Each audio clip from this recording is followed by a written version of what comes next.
Assalamualaikum dear students. Today we will try to understand Bridge Course English Test number 1 Class 7.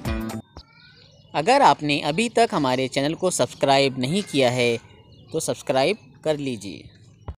Now let's come to the test number 1 Bridge Course Subject English. First two questions are given there only for oral. ठीक है, तो आपको first to question जो है तो oral solve करना है. The first question is there, speak 4 to 5 sentences about any one of the following topics, myself और थिंग्स आई कैन डू. ये दोनों में से आपको कोई एक टॉपिक अपने टीचर को सुनाना है और 4 to 5 सेंटेंसेस आप माई सेल्फ या थिंग्स आई कैन डू पर लिख भी सकते हो. Things I can do means जो चीज़ें आप कर सकते हो. I can spend time with family members, जो कुछ भी है सो एंड सो आप इस पर आसानी से लिख सकते हो. ये 3 मार्क्स का क्वेश्चन है. Now look at question number 2. ये भी आपका ओरल है. Read the following words in the word cloud carefully.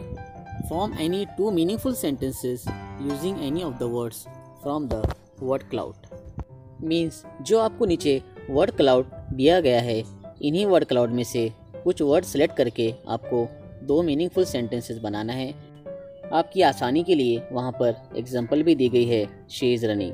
इस तरह आप भी वर्ड क्लाउड से कुछ वर्ड सेलेक्ट करके 2 मीनिंगफुल सेंटेंसेस बना सकते हो.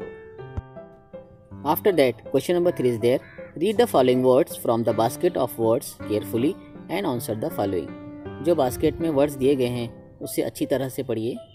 इन्हीं वर्ड्स पर आपको नीचे कुछ क्वेश्चंस दिए जा रहे हैं, इन्हीं के आंसर आपको लिखना है. बास्केट ऑफ वर्ड्स पर ही ये 6 क्वेश्चंस दिए गए हैं. First question, a word having ING in it. ऐसा वर्ड तलाश करना है जिसमें ING है लास्ट में. A word that means frighten, जिसके मीनिंग डर के होते हैं, ऐसा वर्ड आपको तलाश करना है. Third, the opposite of sadly. जो है तो सैडली मतलब गम, इसका अपोजिट है, ऐसा वर्ड तलाश करना है. Fourth, a word that means cutting. ऐसा वर्ड तलाश करना है जिसके मीनिंग कटिंग के होते हैं, काटने के. Fifth, a thing we need for stitching. वो चीज़ जिसकी हमें सिलाई में ज़रूरत पड़ती है. सिक्स्थ, एन एनिमल मीन्स एक जानवर का नाम है. ये 6 क्वेश्चंस आपको बास्केट ऑफ वर्ड्स से तलाश करना है और लिखना है.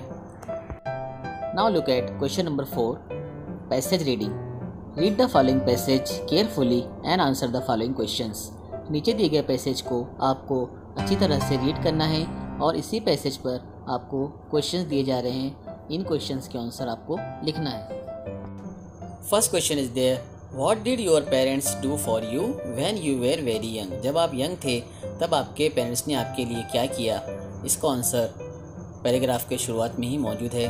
Second question, what is DIY. DIY क्या है, इसके बारे में आपको पैसेज में से लिखना है. Question number 3, write down any 2 things you can do on your own. ऐसी 2 चीज़ों के नाम लिखना है जो आप खुद से कर सकते हो. For example, I can wash my clothes, I can make tea, etc. Question number 4, write down any 2 nouns from the passage. Passage से आपको कोई भी 2 नाउन तलाश करके लिखना है. Question number 5, write down any 2 pronouns from the passage. इस passage से आपको 2 pronouns यानी ज़मीर जो इसमें की जगह पर इस्तेमाल होते हैं वो आपको तलाश करके लिखना है. Question number 6, choose the right word related to the following verb. नीचे 3 वर्ब्स दिए गए हैं, वॉश्ड, ड्रेस्ड और चेंज्ड. इससे रिलेटेड या ताल्लुक़ रखने वाला आपको एक वर्ड इसमें तलाश करना है. केक, क्लॉथ्स, पेन और बॉल में से इसमें से सही वर्ड आपको सिलेक्ट करना है. After that let's come to a last question. Question number 5, draw और stick a picture of your favourite animal and write 3 sentences about it.